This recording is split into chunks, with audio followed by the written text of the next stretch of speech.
pentru acest moment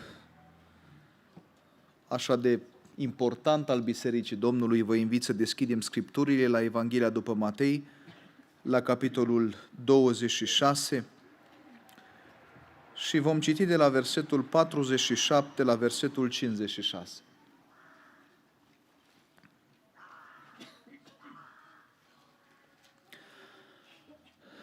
Pentru copii, pagina în Biblie 957. Pe când vorbea el încă, iată că vine Iuda, unul din cei 12, cu o gloată mare, cu săbii și cu ciomege, trimiși de preoții cei mai de seamă și de bătrânii norodului. Vânzătorul le dăduse semnul acesta: pe care îl voi săruta eu, acela este, să puneți mâna pe el. Îndată Iuda s-a apropiat de Iisus și a zis: plecăciune, învățătorule, și l-a sărutat. Iisus i-a zis: prietene, ce ai venit să faci, fă. Atunci oamenii aceia s-au apropiat, au pus mâinile pe Iisus și l-au prins. Și unul din cei ce erau cu Iisus a întins mâna, a scos sabia, a lovit pe robul marelui preot și i-a tăiat urechea. Atunci Iisus i-a zis: puneți sabia la locul ei, căci toți cei ce scot sabia de sabie vor peri. Crezi că n-aș putea să rog pe Tatăl meu, care mi-ar pune îndată la îndemână mai mult de 12 legiuni de îngeri? Dar cum se vor împlini Scripturile care zic că așa trebuie să se întâmple? În clipa aceea Iisus a zis gloatelor: ați ieșit ca după un tâlhar, cu săbii și cu ciomege, ca să mă prindeți. În toate zilele ședeam în mijlocul vostru și învățam norodul în templu și n-ați pus mâna pe mine. Dar toate aceste lucruri s-au întâmplat ca să se împlinească cele scrise prin proroci. Atunci toți ucenicii l-au părăsit și au fugit. Amin. Cât de reconfortant pentru suflet este ca să știm că Domnului nostru îi pasă. Îi pasă atunci când trecem prin cele mai grele situații de boală. Când ești la Târgu Mureș și urmează să fii operată pe cor deschis, o operație grea. Vorbind cu sora Gabi vineri la amiază, am putut să aud încă o dată liniștea, încrederea pe care o are în Hristosul căruia îi pasă. Îi pasă atunci când urmează ca în zilele următoare să fie operat pe coloană, așa cum se întâmplă în cazul fratelui nostru Dana Petrei. Vorbeam dimineață cu dumnealui și spunea că are inima liniștită în legătură cu ceea ce urmează să se întâmple. Îi pasă când ești adolescent și te lupți cu întrebări existențiale, când îndoiala frământă mintea ta: oare nu cumva lucrurile astea pe care le-am aflat de la părinți, pe care mi le spune biserica, sunt numai niște povești din alea așa aduse înainte de către evrei, perpetuate în secole de istorie și care sunt menite ca să prostească oamenii? Îi pasă când, sincer fiind, te gândești la toate astea. Îi pasă când te lupți cu lipsurile, când ți-e greu, când te gândești cum ai să o scoți la capăt luna asta sau anul ăsta, ce o să dai copiilor tăi de mâncare iarna asta. Îi pasă. Dar nu există niciun loc în toată istoria, în tot universul acesta, unde să vezi mai clar, unde să descoperim mai clar acest interes, această grijă pe care o are Domnul Hristos pentru noi, decât atunci când îl urmărim pe drumul Calvarului. Așa cum spunea fratele Daniel, nicăieri nu vezi mai mult ca la cruce dragostea aceea a lui Dumnezeu care vrea să te scape de la nenorocirea veșnică. Ce am citit aici este un fragment din drumul acesta al crucii. Este practic partea de început. După Ghețiman, după rugăciunea aceea în care Fiul lui Dumnezeu agonizează, în care acceptă paharul și în care pleacă hotărât pe drumul acesta al sacrificiului de sine. Drumul acesta al Calvarului este o împletitură între ceea ce putea face mai oribil ființa umană și ceea ce putea face mai frumos Dumnezeu.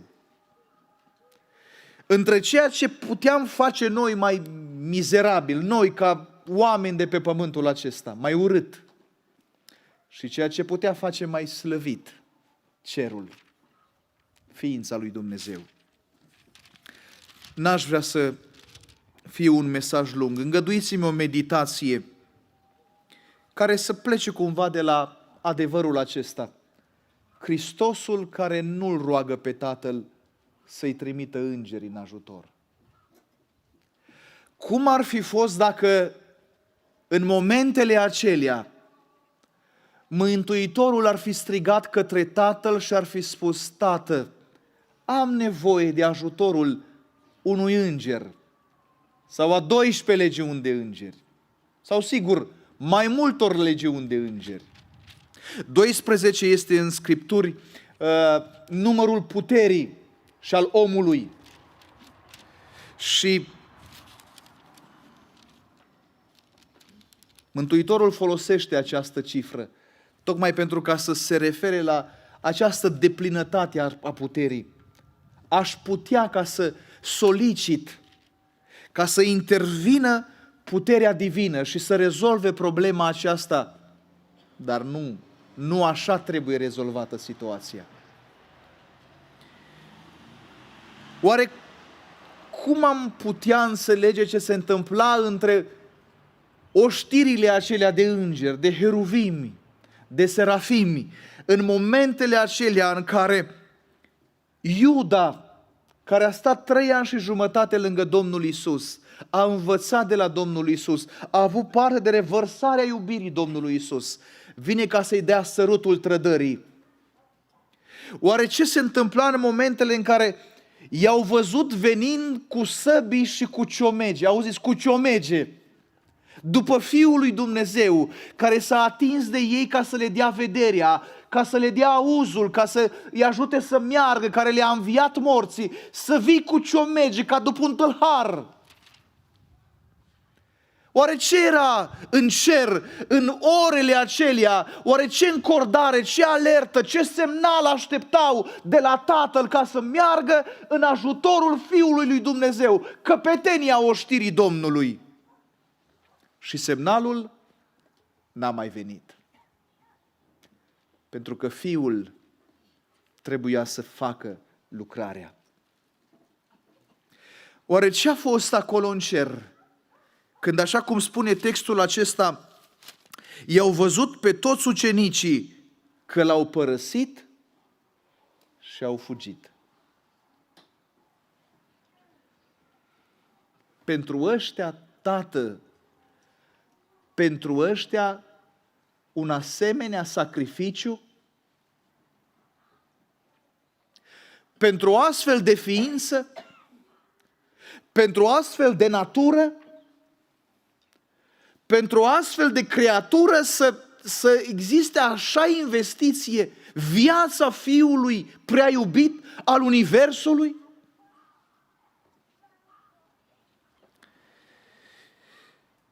Dragii mei,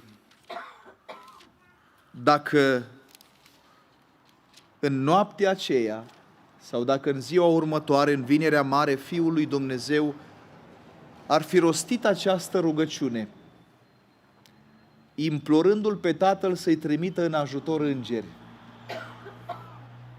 ar fi fost vai de noi pentru vecii vecilor. Hristosul acesta care alege să meargă pe drumul sacrificiului este Hristosul care certifică înaintea întregului univers caracterul lui Dumnezeu. Toată ființa lui Dumnezeu este minunată în toate aspectele ei. Și există tomuri de carte, de teologie scrisă pentru a explica unul dintre atributele lui Dumnezeu. Acolo la cruce a fost o demonstrație a ființei lui Dumnezeu în toată gloria ei. Acolo la cruce vedem imuabilitatea lui Dumnezeu, faptul că El nu se schimbă.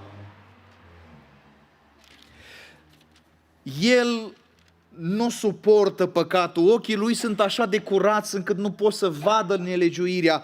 Și acum când Fiul Lui era reprezentantul păcătoșilor înaintea dreptății divine, s-or fi întrebat îngerii aceia, poate că totuși acum ceva se schimbă?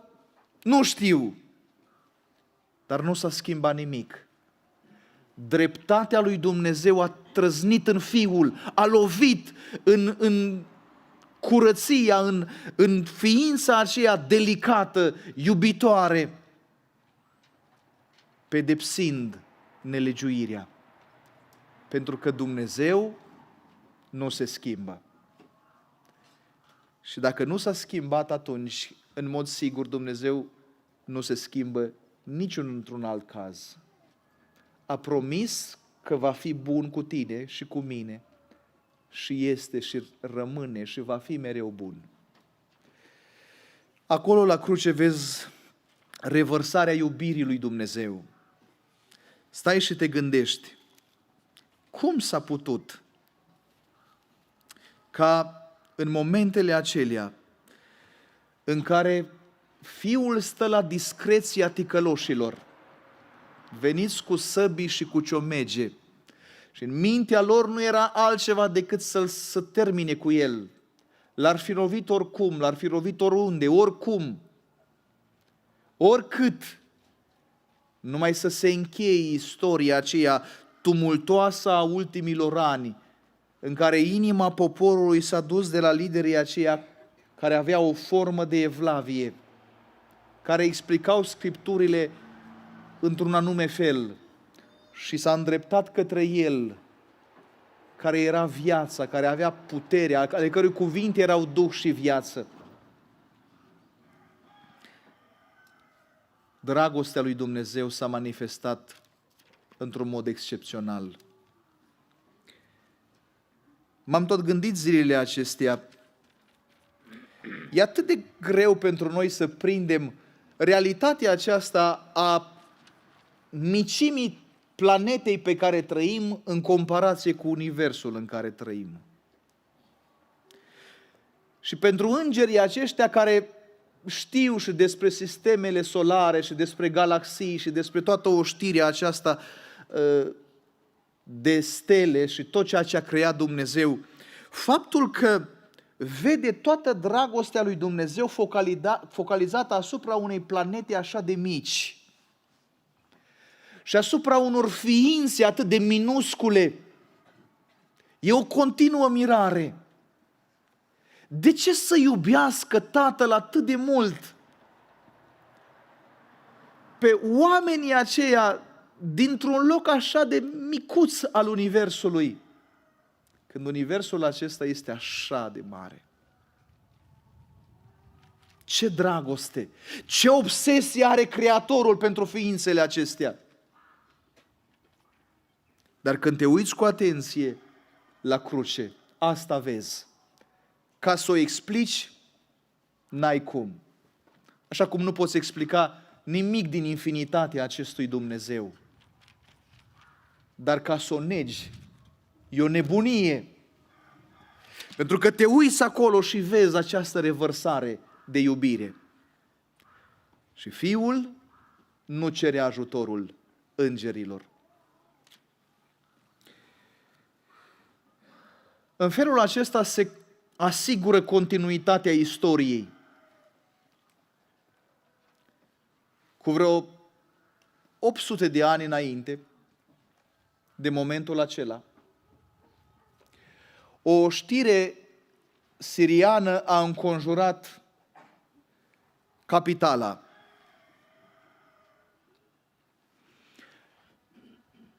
Și acolo în capitală erau oameni ai lui Dumnezeu care solicitau ajutor.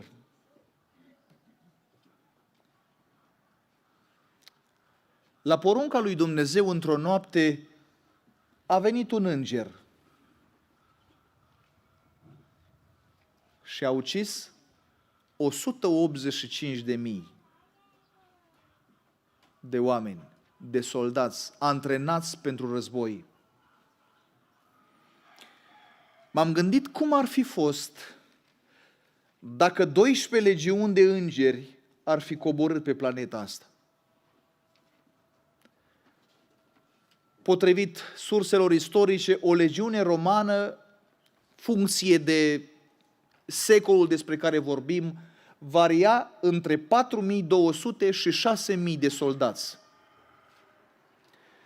Cum ar fi fost dacă 72.000 de îngeri ar fi coborât, 72.000 de îngeri ar fi coborât pe planeta aceasta, ca să facă într-un fel dreptate față de răul pe care noi l-am făcut Fiului lui Dumnezeu? S-ar fi terminat, s-ar fi stins becul, s-ar fi terminat istoria. Dar nu trebuiau 72.000, trebuiau 1. Ca să spun mai mult, nici nu trebuiau îngeri, trebuia un cuvânt al lui Dumnezeu.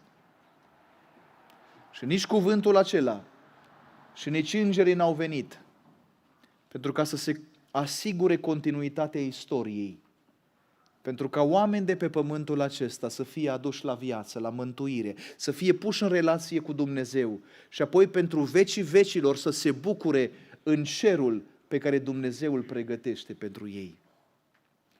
Spuneți-mi, vă rog, ce știți mai frumos în viața de aici decât adevărurile acestea? Și mai e ceva. Prin faptul că nu s-a chemat în ajutor niciun înger, prin faptul că lucrarea s-a dus la bun sfârșit, s-a asigurat cadrul pentru nașterea bisericii. Și acum a spus odată un om al lui Dumnezeu, drumul Calvarului a constituit uterul pentru constituirea bisericii. De acolo a fost născută biserica, în suferințele acelea mari. Acolo s-a plătit prețul răscumpărării mele și a dumneavoastră. Acolo Fiul lui Dumnezeu ți-a dat șansa ca să te bucuri pentru eternitate de frumos, de desfătarea aceea pe care o mai descoperim în Scripturi, dar pe care încă nu o putem anticipa așa cum se cuvine. Am citit undeva despre un medic din Statele Unite. Avea 3 doctorate. S-a întors la Dumnezeu, s-a căsătorit și a primit chemarea lui Dumnezeu ca să meargă în Congo misionar, medic misionar. Era pe la 1960 și ceva, o țară săracă, extrem de săracă. Cu ajutorul unei societăți misionare a pus bazele unei clădiri ca să fie un fel de sală de întâlnire, de adunare. Și apoi a tot invitat oameni din satele respective care să vină și să audă mesajul pe care el venise să-l transmită. Și n-a venit nimeni. A trecut o lună, au trecut 2, au trecut 3. Soția îi era însărcinată cu primul copil. Apoi a născut și la câteva luni de zile copilul a contactat un microb, s-a îmbolnăvit și a murit. S-a dus undeva în sat și a dat comandă de un sicriaș. Cineva i-a făcut un sicriaș unde să pună copilul. Și omul acesta și-a ținut serviciul de mormântare al fiului, așa cum și-a ținut toate serviciile de biserică. El predica și soția lui asculta. De undeva de după copaci, oameni ascultau câte unii alții, dar niciunul nu venea niciodată să se apropie. După ce s-a terminat scurtul serviciu, a luat sicriul acela și l-a dus la groapa pe care o să pase. Și amândoi plângând așa ca soț și soție, ca părinți care își vedeau primul rod îngropat, stăteau înaintea Domnului în durerea aceea. Și deodată de după copaci s-a auzit un chiot. Și au început să vorbească în limba lor. Albul plânge. Albul suferă ca și noi. Pe alb îl doare ca și pe noi. Spune istoria aia că niciodată n-a mai fost biserica goală. Pentru că au înțeles că și el trece prin aceleași suferințe, prin aceleași greutăți ca și ei. Frați și surori, ceea ce vedem la cruce e mai măreț, e mai impozant decât asta. Fiul lui Dumnezeu vine, se face embrion, devine unul de-al nostru, se încarcă cu nelegiuirea noastră și suferă pentru ca să-ți fie bine și să-mi fie bine. Cu ciomege. În loc să-i pui un covor înainte, îl întâmpinăm cu ciomege. Poți să-ți imaginezi o stare mai josnică decât asta? Primirea pe care am făcut-o împăratului împăraților, cu ciomege. Dacă aș fi fost acolo, aș fi făcut la fel. Și dacă ai fi fost acolo, ai fi făcut la fel. Și ne-a iubit.